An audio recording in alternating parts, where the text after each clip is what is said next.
బహుముఖ Banaras. Chapter number 13. Hindi సాహిత్య ధృవతారలు.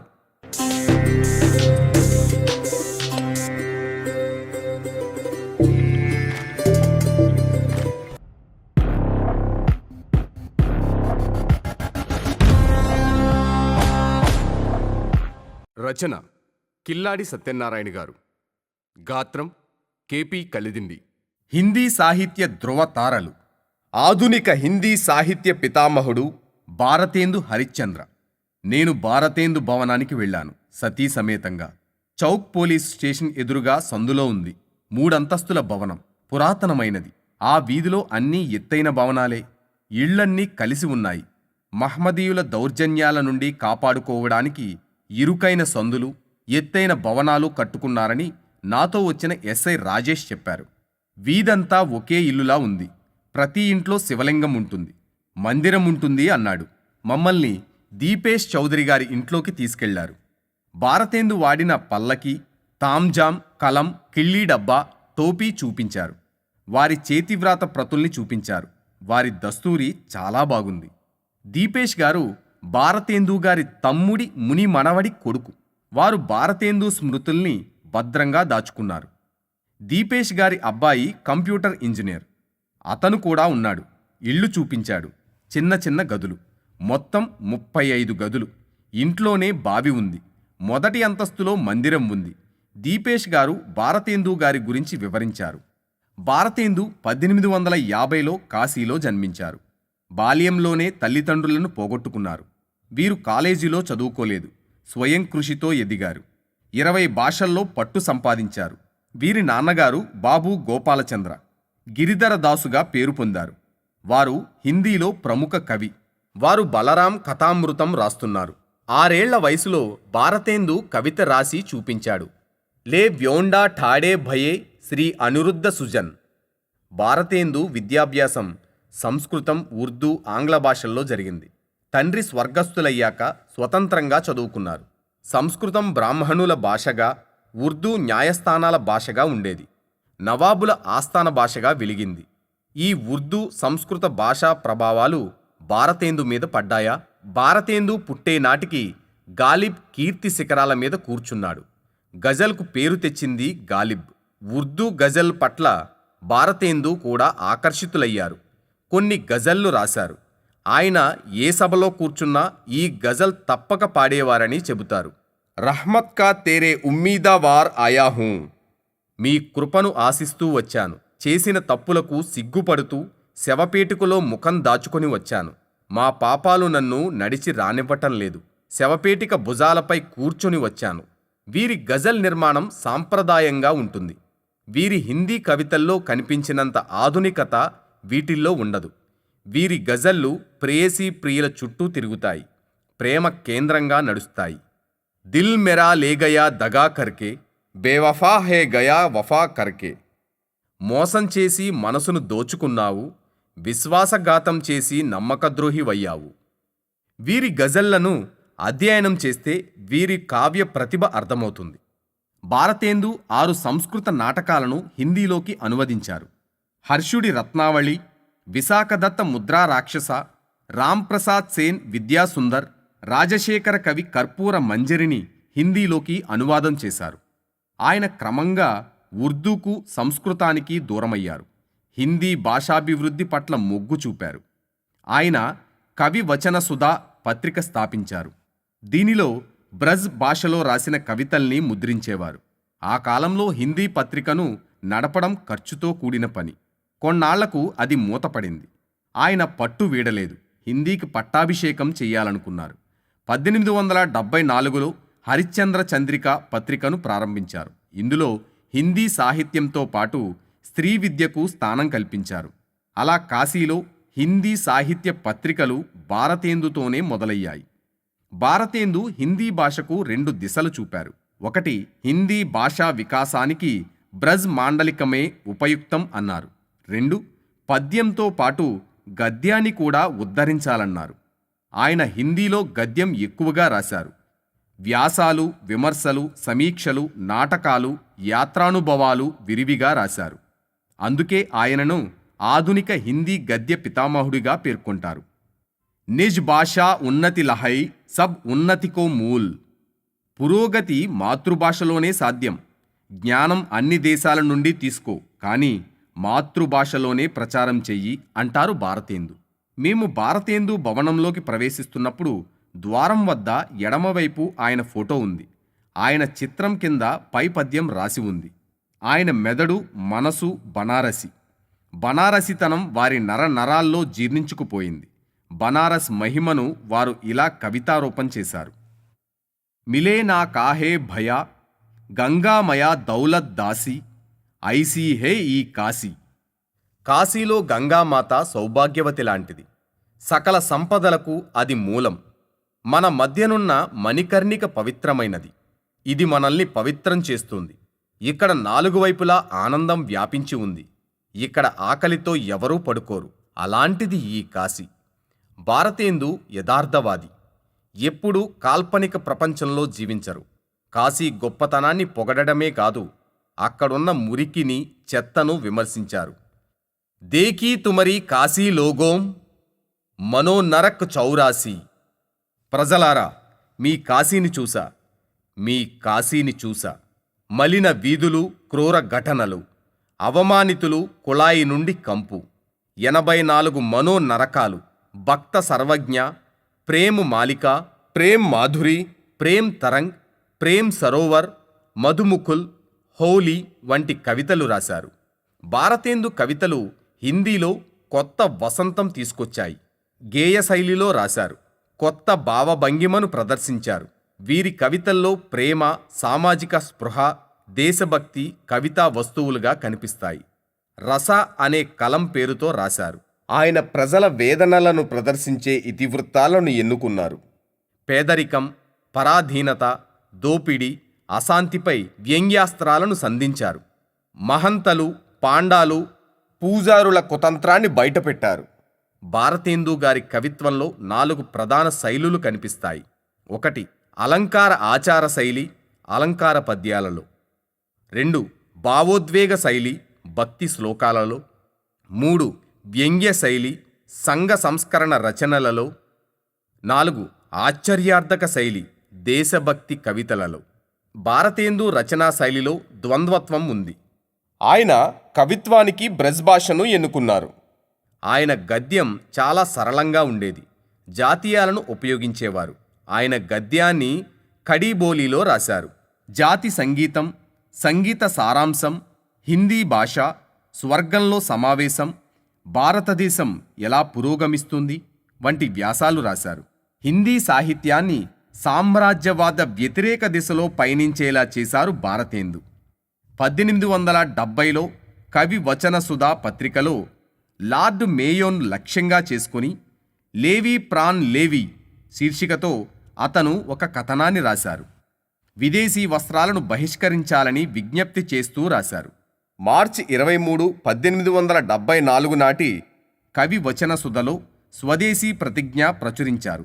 ఇది మొత్తం హిందీ సమాజానికి ప్రతిజ్ఞగా మారింది. బ్రిటిష్ ప్రభుత్వం ఆయన పత్రికల కొనుగోలు నిలిపివేసింది. పద్ధతి మార్చుకోమని హెచ్చరించింది. ఆయన వెనక్కి తగ్గలేదు. దేశం కోసం, ముఖ్యంగా హిందీ ఉన్నతి కోసం తన శక్తినంతా దారబోశారు. ఫలితంగా అప్పులు పాలయ్యారు. బాధలకు ఆయన తలొగ్గలేదు. చివరి శ్వాస వరకు హిందీ సాహిత్యం కోసం జీవించారు. 34 ఏళ్ల వయసులో అంతిమ శ్వాస విడిచారు. అంతిమ క్షణాల్లో ఆయనకు తృప్తినిచ్చింది ఒక్కటే: తన దేశవాసులు హిందీని స్వీకరించారు, హిందీ సాహిత్యాన్ని గౌరవించారు. తన కృషి ఫలించింది. భారతేందు స్వర్గస్థులైన 4 ఏళ్లకు శ్రీ జయశంకర్ ప్రసాద్ జన్మించారు. ఆయన ప్రఖ్యాత హిందీ కవి, నాటక రచయిత, కథా రచయిత, నవలా రచయిత, వ్యాసకర్త. హిందీ భావకవిత్వపు 4 ప్రధాన స్తంభాలలో అతను ఒకడు. ఒక విధంగా హిందీలో భావకవిత్వాన్ని ప్రారంభించింది ఆయనే. తెలుగులో దేవులపల్లి కృష్ణశాస్త్రి గారికి ఉన్నంత ఖ్యాతి ఉంది వీరికి. ప్రసాద్ గారు 7వ తరగతితో బడికి స్వస్తి చెప్పారు. స్వయం కృషిని నమ్ముకున్నారు. వంశ పారంపర్యంగా వస్తున్న వ్యాపారాన్ని చూసేవారు. అప్పుడు శ్రీ మోహినీలాల్ గుప్తా, దీనబంధు బ్రహ్మచారీల నుండి హిందీ సంస్కృతాల్లో జ్ఞానం సంపాదించారు. భారతీయ సంస్కృతి, ఉపనిషత్తులు, చరిత్ర, హిందూ ధర్మం నేర్చుకున్నారు. ప్రసాద్ గారు 5.5 అడుగులుండేవారు. బలమైన శరీరంతో గోధుమ రంగులో నిగనిగలాడేవారు. శాంత సరళ స్వభావం, నవ్వు ముఖం, క్రమం తప్పకుండా వ్యాయామం చేసేవారు. అహంకారం వేసమంతైనా కనిపించేది కాదు. ప్రసాద్ గారు కాశీలోని బేనియాబాగ్లోని గోవర్ధన్ సరాయి వీధిలో ఉండేవారు. ఆ వీధికి దగ్గరలో చాలామంది కవులుండేవారు. లాలా భగవాన్ దీన్, బాబూ శ్యామ్ సుందర్ దాస్, గోపాల్ రామ్ గహమరి, బెడబ్ బనారసి, ప్రేమ్చంద్ ఉండేవారు. ఆ వీధిలో ఒక సరస్సు ఉంది. అక్కడ అరుగు మీద వీరందరూ కూర్చొని చర్చించుకునేవారు. వీరి మధ్య ప్రేమ, ఆత్మీయత, సద్భావం మెండుగా ఉండేవి. ఒకసారి ప్రేమ్చంద్ గారింట్లో సాహిత్యకారులు సమావేశమయ్యారు. దీనిలో పండిత్ రామచంద్ర శుక్లా గారు కూడా పాల్గొన్నారు. ఆయనకు ఘనిష్ఠ మిత్రుడు శ్రీ వినోద్ శంకర్ వ్యాస్. అతని మొదటి కవిత సవక్ పంచక్ 1906లో భారతేందు పత్రికలో కళాధర్ పేరుతో ప్రచురింపబడింది. ఆయన తొలి రచనలన్నీ బ్రజ్ భాషలో ఉండేవి. తరువాత ఖడిబోలిలో రాశారు. క్రీస్తు శకం 1909లో ఆయన కవితా సంపుటి ప్రేమ్ పాతిక్ వచ్చింది. దీనిలో సంక్షేమం కోసం, సమానత్వం కోసం తపన కనిపిస్తుంది. దీన్ని మొదట బ్రజ్ భాషలో రాశారు. తరువాత ఖడిబోలిలోకి మార్చారు. క్రీస్తు శకం 1913లో కరుణాలయ హిందూలో ప్రచురితమైంది. ఇది గేయనాట్య శైలిలో రాసిన దృశ్య కావ్యం. అయితే దాని కూర్పు సాహిత్యం కాదు, కవిత్వం. ప్రసాద్ గారి మొదటి ఖడిబోలి కవితా సంపుటి కనన్ కుసుమ్. దీనిలో చాలా కవితలు హిందూలో అచ్చయ్యాయి. వీరి ప్రసిద్ధ కవితా సంకలనం ఝర్నా. ఇందులో ప్రసాద్ మొదటి భావకవిత ప్రథమ ప్రభాత్ కూడా ఉంది. ప్రసాద్ గారు రాసిన గూండా కథ చాలా జనాదరణ పొందింది. ఈ కథను పండిత్ సీతారాం చతుర్వేది గారు నాటకంగా మలిచారు. ఈ నాటకాన్ని కాశీలో అనేకసార్లు ప్రదర్శించారు. అతని 5 కథా సంకలనాలలో మొత్తం 70 కథలు సంకలనం చేయబడ్డాయి. ఊర్వశి, బబ్రు వాహన్లు గద్య పద్య మిశ్రమాలు. వీరి మొదటి కథ గ్రామం హిందీలో మొదటి ఆధునిక కథగా పరిగణించబడుతుంది. ఈ కథలో వడ్డీ వ్యాపారి అమానవీయ కోణాన్ని బహిర్గతం చేశారు. మమతా కథలో భూస్వామ్యం, రాచరికం అంతమవుతున్నాయని చూపించారు. స్వర్గకే కందర్మే కథలో దేవ సంస్కృతిని, ఇమాజినేషన్ ఆఫ్ హెవెన్ని ఖండిస్తారు. ఈ కథలో లజ్జ భయం లేకుండా దుర్మార్గుడైన షేక్తో ఇలా అంటుంది: స్వర్గం, ఈ భూమికి స్వర్గం ఎందుకు కావాలి షేక్? కాదు కాదు, ఈ భూమిని స్వర్గ కాంట్రాక్టర్ల నుండి రక్షించాలి. ప్రసాద్ గారి మాటల్లో చెప్పాలంటే విశాలమైన ఊహలో వదిలివేయటం ద్వారా పాఠకులు అపారమైన ఆనందాన్ని పొందే స్వేచ్ఛనిస్తుంది. హిందీ కథకు ప్రసాద్ గారు ఇచ్చిన కానుక దృశ్యాత్మక కథా చిత్రణ. ప్రసాద్ గారి 3 నవలలు కంకాల్, తితలి, ఇరావతి రాశారు. కంకాల్ నవలలో మరాఠాల ద్వారా మతం పేరు మీద చేస్తున్న అరాచకాలను చిత్రించారు. దీనిలో కాశీ, ప్రయాగ, మధుర, హరిద్వార్ క్షేత్రాలను కూడా చిత్రించారు.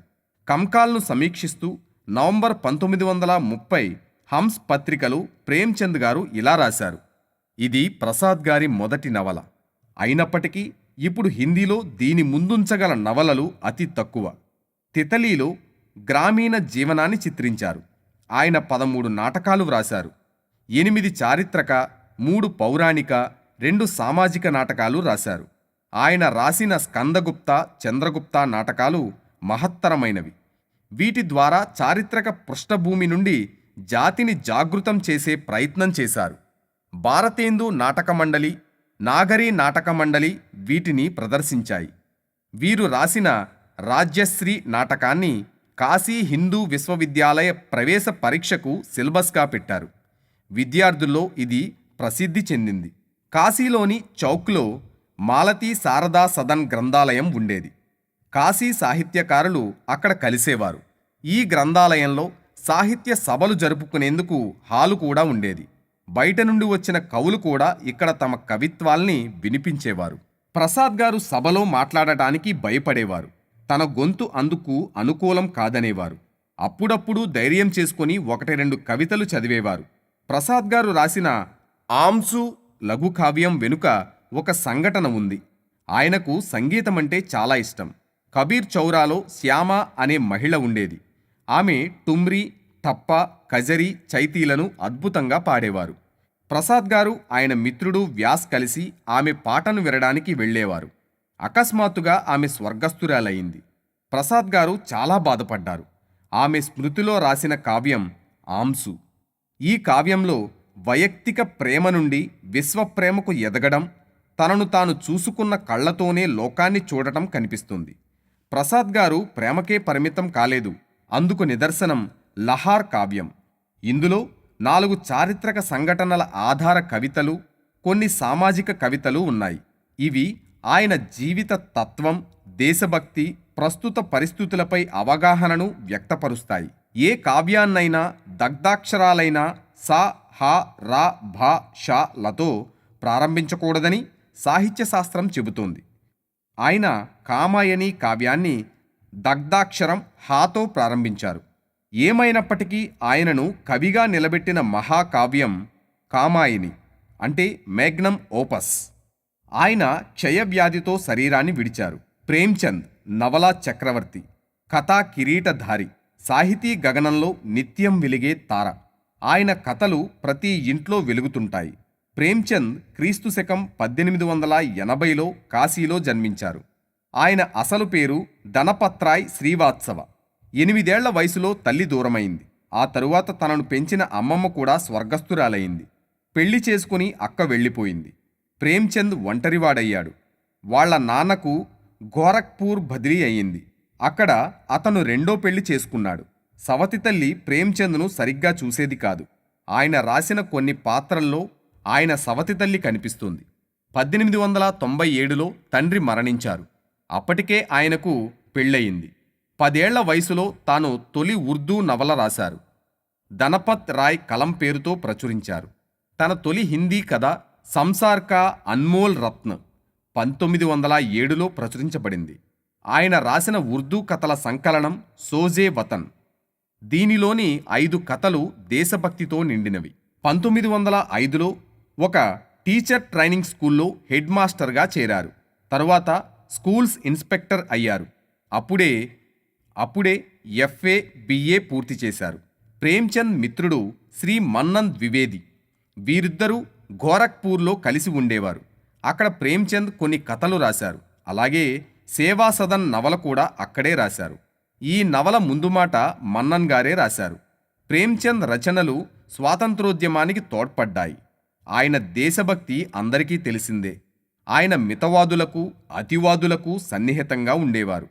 గాంధీజీ సిద్ధాంతాలను ప్రజలకు చేర్చేవారు. ఆయన రాసిన జులూస్ కథ చదివి కొందరు యువకులు గాంధీ మార్గంలోకి వెళ్లారు. అహింసా సిద్ధాంత గొప్పతనాన్ని ఈ కథ వివరిస్తుంది. గాంధీజీ పాటించిన పరమత సహనం కూడా ఆయన రచనల్లో కనిపిస్తుంది. ఆయన రాసిన ఈద్గా కథ చాలా జనాదరణ పొందింది. ఈ కథలో హమీద్ అనే పిల్లవాడికి వాళ్ళమ్మమ్మకు మధ్య సంభాషణ బాగుంటుంది. 1921 ఫిబ్రవరి 8న గాంధీజీ గోరఖ్పూర్ వచ్చారు. ఆ సభకు ప్రేమ్చంద్ వెళ్లారు. గాంధీజీ ఇచ్చిన పిలుపు విని ఉపాధ్యాయ పదవికి రాజీనామా చేశారు.